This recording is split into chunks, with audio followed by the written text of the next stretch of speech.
Alrighty, hey guys, Mr. Ridgway here. I'm recording this late at night, so I'm gonna try to be like this will be the world's quietest mini lesson, because my son's asleep in the room over yonder.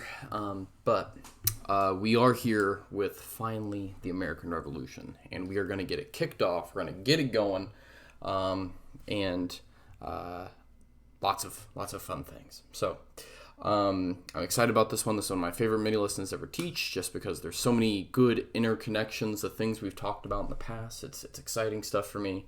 But let's cut to it, shall we? All right. So go ahead and answer this warm question for me. Do you think the American Revolution was inevitable? Why or why not? There's no right or wrong answer, just whatever you think. Once you do that, you can see here we are trying to understand what caused the American Revolution. Okay, we're going to be using something called ESPM. We'll talk about what it is. But before we get to that, let's talk about how we're going to be measuring whether or not you actually understand the causes of the American Revolution. Okay, so as a class, this is what we are going to be attempting to do here. Is we are going to be making an American pre-revolution comic. Okay, it's going to help explain a lot of these complicated causes. So I'm going to go ahead and read the description of what you have to have on your comic right here. And then we will come back here in a little bit and actually explain what these mean. Okay, so first of all, your comic's got to be 10 boxes. Okay, good detailed descriptions in each box.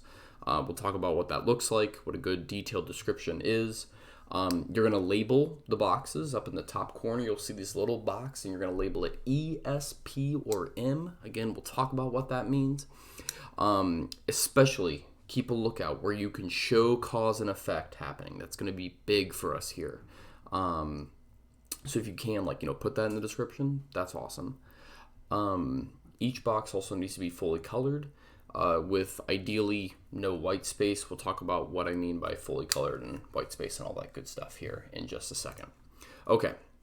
Now, what are we attempting to create here? When we say comic, yes, it's like a comic, right? You're going to be giving us a narrative, a story, if you will. But the story that you decide to tell is completely up to you. As you're going to find in the mini lesson that we're about to do here, there's a lot of stuff that goes in the American Revolution, and you can decide to start it as far back as the French and Indian War, or you can start it as late as something like the Stamp Act. It's completely up to you. So you get a lot of creativity, okay, that you get to demonstrate with this. What story do you want to tell? And then comes the analysis part. Like, how do you think that we should understand the American Revolution? And we'll talk about the 4 different perspectives that you might rotate through. You might go between some economics, for several panels, and then you're like, oh, let's shift over to like a military perspective. I really want to focus on that, and that's fine too. Just however you want to define it. Again, we're especially looking here for cause and effect. Does your comic show us the impacts of big particular people, events, things like that? And do you show how things interconnect? That would be awesome. And then, for example, the last one where it says explanation, do you simply, when you put an event down, do you help us understand what it was and why we should care, and help us understand the big picture? Okay. So I've kind of given you a model here of a mini lesson that we never did, but you can see I've got at least 2 sentences for each comic panel. We'll talk about what that looks like. I've got a picture here that goes in each one. Notice these are just pulled from the internet. That is a total option for you if you don't want to print your comic out and draw it. We'll talk about some different ways you can make it here in just a second. So here they are. You can click right here, and there is a paper template that you can download on PDF. You are more than welcome. I'm looking over my other computer to make sure it pulls up right. Yes, perfect. So you can see here we've got some big boxes. Okay, the big box on top goes for your picture. The one underneath, goes for your writing. All right. Again, we're aiming for at least probably 2 sentences there a piece. I'm more concerned that you have a good, solid description. You help us understand cause and effect, those kind of things. What's this little box up in the corner for? That thing is for E, and I know you can't see this down here because I got my silly, option showing up. E, S, P, or M. Okay. E, economics. That's what that stands for. S, social factors. We'll talk about what those are. P, politics. So it's stuff like government and laws and things like that. And then M is military. So military conflicts. And again, for example, if you were doing it if you were doing a comic on paper, one way that you could show cause and effect is besides writing it in the boxes, you could, and I have like an arrow down over there, where you could like literally just physically draw an arrow going across, not like all the boxes, but from like box to box, you have a little arrow that shows, oh yeah, this thing directly causes this. That would be helpful. Now, if you don't want to do yours like this, you don't want to print it off, and again, I have some students who they really don't like to draw, and that's totally fine. I'm a horrible artist myself. I try, but it's bad. There is another option, and that is you can do it on PowerPoint. Now, remember, it's a 10 box minimum, okay, for the comic. So you will need to make, and you just hit enter, okay, or rather copy, should I say. You need to hit copy, and you need to make 10 of these. Okay, so look, you got your description box, you just click and you type, and then all you do with the picture is you just go find a picture out on the Googles, out on Bing, and you drop it in there, right?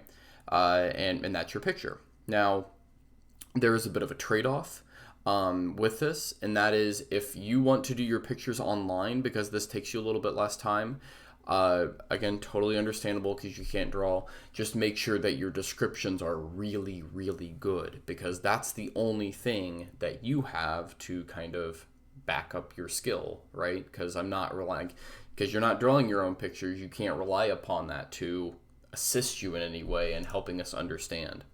A couple last things here. You don't need to utilize any outside sources to get this comic done at all. You shouldn't have to, unless you're Googling pictures. But if you do decide to go look stuff up, like outside of this mini lesson or, this YouTube video, you need to send me you need to hyperlink it. You need to put a URL in there, in a little parentheses. Just keep it simple because we need to know that it came from somewhere. Now, if you'd like a paper copy, okay, or want to do it that way, just swing by my room. This will be one of the very, very, very rare assignments that I will print off for you this year, simply because with a comic, drawing is hard on a computer. Okay, so it is time that we talk about the causes of the American Revolution. Now, fair warning here, this mini lesson takes us a little bit longer. So if you want to, divide it up, cut it up into 2 chunks, okay? It makes life easy. That's what I do. But I'm going to go ahead, I'm going to press forward, and we are going to get going. One last thing that I should mention about the comic, it's not due for 2 classes. So not this next time that you would have me, virtually or otherwise. It would be the time after that. Okay? Awesome. So we got plenty of time to work on it. Don't worry. You can even tag in stuff that we'll do next lesson into this if you really wanted to. There's a lot of possibilities with this. So we're going to be looking at causes here, and the causes of the American Revolution are immensely complex. I took whole courses in college that were just the lead up to the American Revolution. Then that was an entire semester. So trying to boil this down to one 15, 20-minute mini lesson is really difficult. Okay, so we're going to be looking at, do historical events have multiple causes, or can we boil things down? I'll give you a hint. It's probably the second one. By that, I mean the second one on this slide, multiple causes. And then we are going to be looking at what are the big major conflicts, or what causes the things like big major conflicts, such as wars. There's lots of things. Okay, so let's talk about what the causes of the American Revolution are going to be. We are going to blame it on the sports channel that everybody knows, that everybody loves, that right now is not seeing a lot of action in coronavirus. It's ESPN. Okay, except I changed it to M because, frankly, I'm running the PowerPoint and I needed an acronym that you could remember. So E, economics, that's stuff with money. Okay, the thing that we all wish we had more of. S, social factors. So that can be stuff like the Enlightenment, for example, right? Things that are, thoughts that are occurring, could be social class. It could be, things that involve the people folk and how they relate to each other. P is politics. Now, specifically, that's government acts, laws, things like that. And then M is military conflicts. So that's going to be like open armed confrontations that are occurring. Sometimes they're not confrontations as much as they're just we'll get to it. There's some pretty awesome stuff. So let's take a moment here and take a trip down memory lane. Okay, the effects of the French and Indian War, they are really, really profound and pretty destructive. First of all, Britain is super deep in debt after the French and Indian War. And again, please go back and remember what happened there if you don't know what I'm talking about, the French and Indian War. It costs Britain so much money. Okay, 64 million pounds a year just for the colonial side of things. I had a student calculate this once. It's a silly amount of money a year that they had to pay to fight. And by the time that the French Revolution is done, Britain, like in terms of its budget, right, how much money it has coming in and how much it has to work with, 60% of its budget is going to paying just the interest on the debt from that war, which means that's just the amount that's accumulating every year because you haven't paid the loan off. So it's super expensive. Also, remember that proclamation of 1763. Okay, the colonists are not being allowed to settle west of the Appalachian Mountains. Again, the cynical view of this is that it makes it easier for Britain to collect taxes. The more, I think, understandable interpretation of this is that it would cause less wars with Native Americans. But anyways, whatever you think, it's going to make the colonists really mad. There's also, British armies that are, how should I say it? They are now present in the colonies. They'll leave, after the French and Indian War. But there's that thought that now, Britain's really powerful after the French and Indian War, and so that's something to consider. The last thing is there's also a sense after the war that the colonies are something different now. They're not going to start tossing around the word Americans until about a few years into the American Revolution. So don't think all of a sudden we're thinking of people are thinking of themselves as this new identity. Yeah, kinda. It's just not all the way. It's not that clear cut yet. Okay, so let's talk about the big overall change that's going to happen here, and this is kind of a theme for all of the rest of the lessons, if you will. Okay, or the slides on this one, if you will. The period of salutary neglect is over. Okay, all that. We're going to let the colonies run themselves. We're not going to worry about, trying to regulate them. Yes, we're mercantilist. We're Britain. We're going to, obviously have the better end of any economic deals and bargains. Sure, that's done. The colonies are going to come under stricter imperial administration. It's going to be that bro right there. Okay, George III. The first two Georges, because they're rather new to the throne and basically more concerned about what's going on in Germany because that's where they're from. George III is born in Britain, and he has a much more invested interest in what is going on in the colonies, especially now that the French and Indian War has happened. Okay, the British realize, holy crap, this thing was expensive, and also we almost lost it, so we're going to be holding on to this thing. Now, let's talk about how they're going to make up all that dough. Okay, George Grenville, becomes the new Prime Minister of Britain in 1763. If you don't know this, just again, a little background in British history that you might want to know. The King does not, at this time, there's kind of a new shift in terms of how kings work in Britain around this time period. And Britain has this new position called a Prime Minister. And the Prime Minister is really the person who does all the managing of how the government works in Britain. The King is just there. I mean, he's advised by the prime minister, but the king's still making the decisions.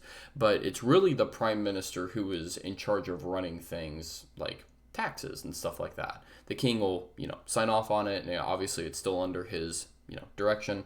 But this guy's George Grenville. You can see him right down there. He's going to have kind of the direction of which we're heading here. Okay, so George Grenville becomes prime minister, and he's going to put in 2 new regulations. The first one is called the Sugar Act. Notice, again, sugar coming back. It's a big thing at this time, right? Again, by 1776 or so, Americans are consuming 35 gallons of alcohol a year. And that is mostly in the form of, things that, molasses gets made into rum, right? And things like that. So, again, sugar is very, very common. Now, what is it? It's not that big of a deal if you really... A 3 pence tax per gallon. Okay, it's 3 pennies, right? It's not a huge amount of money, but the colonists, of course, because they're Americans, and this is what we do, we smuggle and we bribe our way around it, right? So, for example, John Hancock, who goes on to sign the Declaration of Independence, is going to be, this is where he kind of really gets his main start in terms of the colonies and, doing things. Is he's a well-known smuggler. So there you go. Okay, the Sugar Act. It's the first attempt by Britain to kind of recoup some of its losses, if you will. Again, nothing crazy, but it's there. Let's talk about the second one. Okay, the Stamp Act, and this one is much more serious. Okay, it put a tax on any paper and especially official documents, but really anything that was paper, land titles, newspapers, playing cards. And you're like, well, why the heck is it called the Stamp Act then? Well, it's called the Stamp Act because what happened is that when you got one of these documents, whether it was like a land deed or like a letter or newspaper, whatever paper product you're talking about, you would have to buy this stamp that would go on it, and that stamp was the tax that was paid. Now this starts a whole bunch of very formal resistance in the colonies, not just like people who are, mad and upset, like they're actually getting organized. We have something called the Stamp Act Congress that meets, and representatives from across the colonies show up.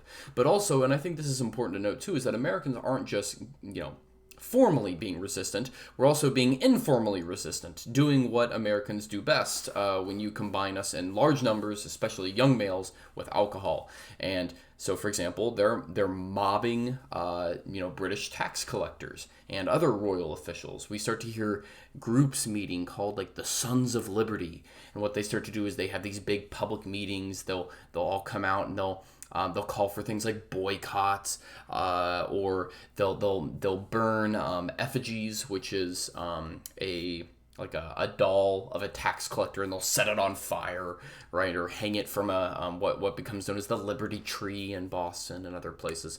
And in some cases, they do some really extreme stuff like tarring and feathering. And I would encourage you. I'm not going to click on the link because YouTube will shut this video down. But if you want to watch a video from a very good documentary put together by HBO. It's not, explicit in any way. It shows you what it was like for a British tax collector to get tarred and feathered. It's a excruciating torture, and in many cases, people die from it. So if you're not familiar and you watch the video, what's actually happening there, a tax collector, a boat shows up at the port, and basically the colonists don't let the goods come off the ship because they don't want to have to pay the tax on it. And so they douse how you actually tar and feather somebody, if you really want to know, is you douse them in tar, as you would, and you dump a whole bag of feathers on them. And then normally what would happen is you would then ride them out of town on a rickety rail, like a splintery rail. And again, like you can imagine, it's hot tar. It's incredibly sticky. So like your skin blisters, and you get infected, and it's pretty horrible. So, yeah, Grenville, sugar and stamps, man. Okay, so what I'd like you to do now is we have these two examples of different acts that George Grenfell has put in place.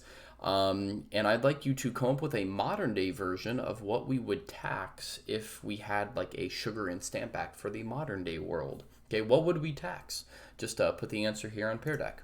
Okay, now let's take a brief moment here as I move my webcam over to discuss why the heck are the colonists being so resistant. And this kind of talks about some of the causes generally. If you're sitting here watching this video and you're like, I don't understand why they're so mad about things, well, it's coming from multiple perspectives, okay?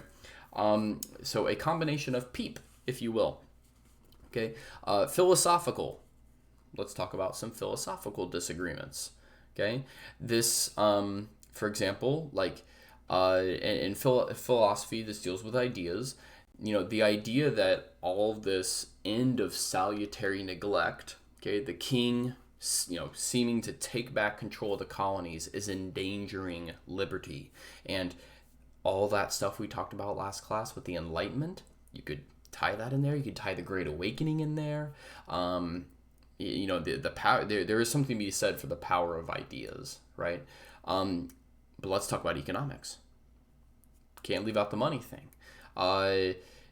All of the people who are going to be hurt by these taxes, the ones we just talked about, and the ones that we're going to introduce here soon, are primarily going to hurt people in the middle class and upper like level merchants.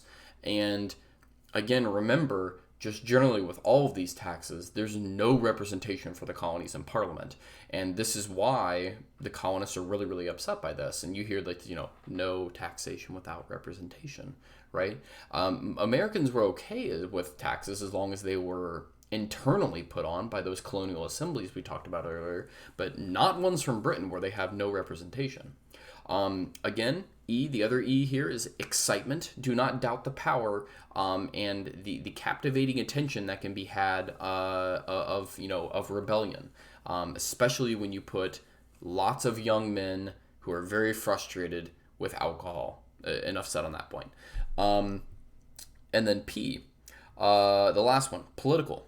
Okay, the idea, and this kind of again ties in with a lot of the things here with the philosophical idea. Besides the Enlightenment, is that they're starting to be very wary of this idea that that everyday Americans are being like just afraid of this powerful elite and bureaucracy of taxes, and bureaucrats that are possibly going to endanger them. So again, complicated motives here, right? All of these would be fair game for tying into your comic in ESPN in a whole variety of ways. So what's Britain going to do? Okay, after the again, let's remind ourselves what happened. The Stamp Act has occurred. Okay, and I love how I just misspelled this on this slide. Now I'll have to go back and fix it. So Britain repeals the Stamp Act. They're like, okay, fine. We done goofed. It's not going to fly. And then they put in place, I put the Declaratory Act, so they admit they're wrong, and then they put in this Declaratory Act that says, but we, Parliament and the King, we have absolute authority over the colonies. We can do whatever we want to. So they back off, but they're like, let's keep extending, let's just, they said what we were going to say. Sure, but we're still in charge. That's all that matters. And so what do? They replace the Stamp Act with the Townshend Act of 1767. Okay. Again, you don't need to know the year. It's not important. The Townshend Act. It's named after Townshend, who was at this time, I believe Peter Townshend, who was the Chancellor of the Exchequer. That's like Britain's treasury. What does this thing do? Okay. It taxes lots of things now. Paper, lead, glass, tea. And if you're like, tea? Yes, tea is the most popular drink of choice in the colonies and in Britain generally. Now, how do Americans respond. Boycotts are again when something you refuse to buy something from somewhere. They start to make their own goods. We start to hear now groups called like the Daughters of Liberty. They're like spinning their own cloth so that they don't have to get it from Britain anymore. You kind of get the idea. And here's one of these call outs for one of these Sons of Liberty posters that you can check out there if you're on your computer. My face isn't blocking the screen. Okay. So this slide's going to take me a little while, but I'll promise I'll go through it as fast as I can. Now, again, the colonists have responded to the Townshend Acts, right? And so what Parliament does is they decide to repeal most of the taxes in the Townshend Act, and they do all of that, but they leave the tax on tea, okay? Mostly symbolically at this point. And Americans appreciate this. They're like thankful, okay, oh, thank goodness. You can see about 3 years goes on from the Townshend Act, and not much occurs. Yes, there's something called the Boston Massacre in 1770, which we should probably discuss. There's still fights and occasional mobs that'll happen, but mostly it just kind of stalemates there for a little bit. Now, if you want to know a quick Reader's Digest of the Boston Massacre, that is Paul Revere's famous portrait of it over there, which is complete, basically propaganda. The Boston Massacre was an incident that happens in all places. You might have guessed Boston. And what happens is that a group of redcoats were basically standing. They were manning a post, and a bunch of Bostonians shows up with bricks, ice, snowballs, things that actually could probably hurt you, with the exception of snowballs. And they start like chunking them at the redcoats. And so the redcoats open fire, like in self-defense. Now, of all people, and what's going to happen here, so they get put on trial. These soldiers do. And of all people who's going to defend them, it's actually John Adams, the future second president of the not yet established United States.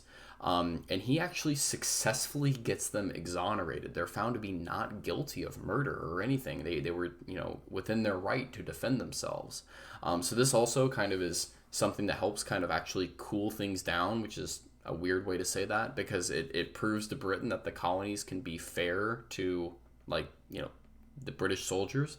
But that's kind of what happens with the Boston Massacre. Interesting kind of a side story. Now, from that point on, things are going to escalate, and let's talk about why.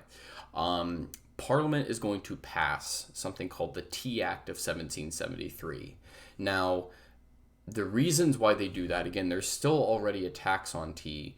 The reason why they do this is because they are looking to basically make more money with taxes, and they are attempting, at least to the greatest degree possible, to kind of outmaneuver some of those merchants and smugglers who are being a continual pest in their side in terms of them not making good money. So what does this thing do? Okay, because this is actually kind of important, and it helps you understand how important mercantilism is to all the colonies at this time, and just the whole colonial experience. So first of all, okay, the tea sold by Britain was sold by somebody called the British East India Company. Now, if you don't remember this from mercantilism, a big part of mercantilism is you have these businesses, and I use this in quotes, that are really actually owned mostly by the king or queen of your particular country, and they're the ones who do all your dirty work for you with trade. So, for example, like the Virginia Company that sells Virginia, right, would be another one. In this case, it's the British East India Company. And what they were attempting to do, and what this law did, is it lowers the price of tea so low that it puts it below the prices of Dutch tea that is smuggled in by the colonists. Okay. Now, you could look at this and be like, well, why are Americans upset about this? Like, that's dumb. But at this point, number one, Americans are upset about any new taxes that are being put on the books. So that's not okay.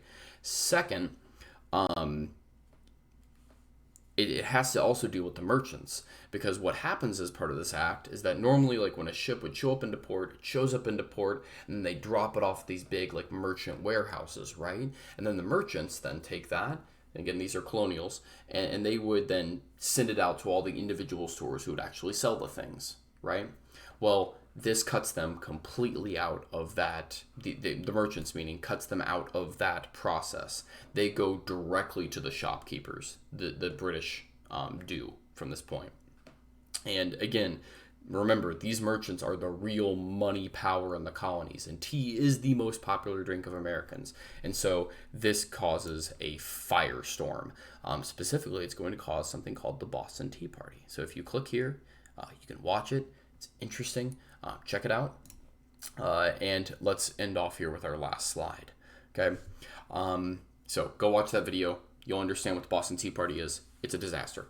Now, what happens? Well, we get 200 something chests of tea tossed into Boston Harbor. That's a lot of money. Okay. And what Parliament is going to do is several things. Okay. The British at this point have basically had enough. Okay, they pass something called the coercive acts. When somebody coerces you to do something, that means they're going to make you do it. Okay, it's called the intolerable acts in the colonies because they simply at this point couldn't tolerate anything Britain was doing. What does this thing do, the coercive acts? Well, it closes Boston Harbor. That's the first thing that it does. Again, notice, hurting merchants, yeah? It also increases the power of royal governors. They're going to try to basically kind of make them more powerful compared to those colonial assemblies. It actually repeals the entire Massachusetts colonial charter. So Massachusetts just ceases to exist in terms of that. It's just literally a royal colony now that is owned by the British. And it also bans town meetings. Okay, so all those colonial assemblies and like town meetings, people getting together to talk about these things, was an absolute no-no anymore. What else? Okay.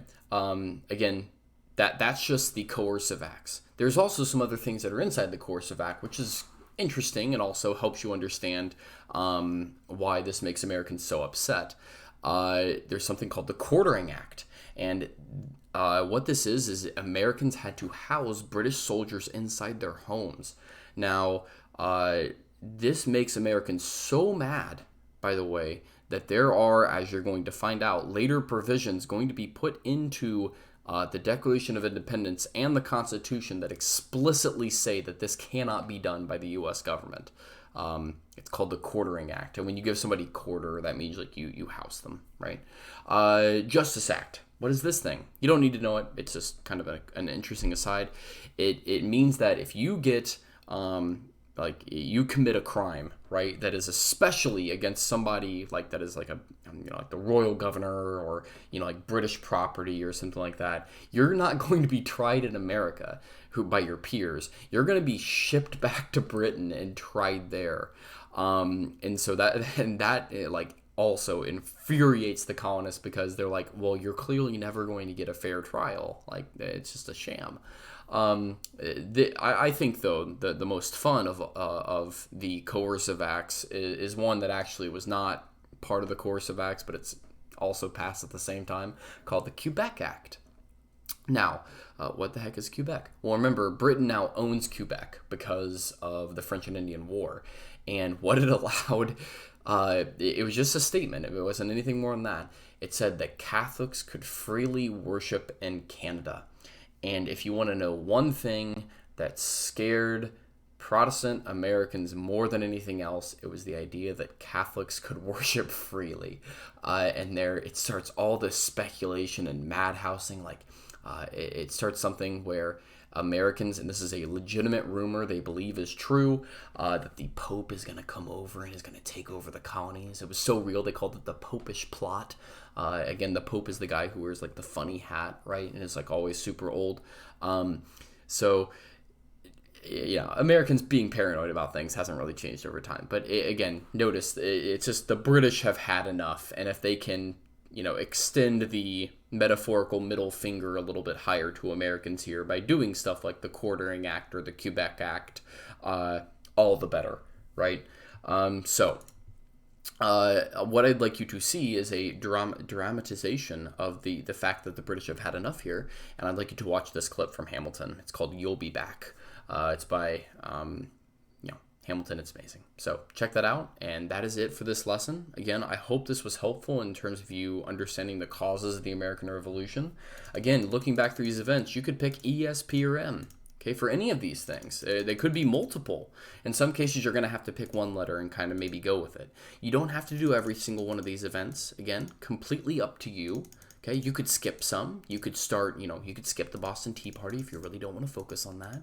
Okay, again, you could start with salutary neglect. You could start with the French and Indian War. It's totally up to you. It's your kind of creative story. And don't forget, we always have next lesson. There's going to be some more stuff there too. You can always add. So I hope this video was helpful, and I will see you guys in the next lesson. Bye bye.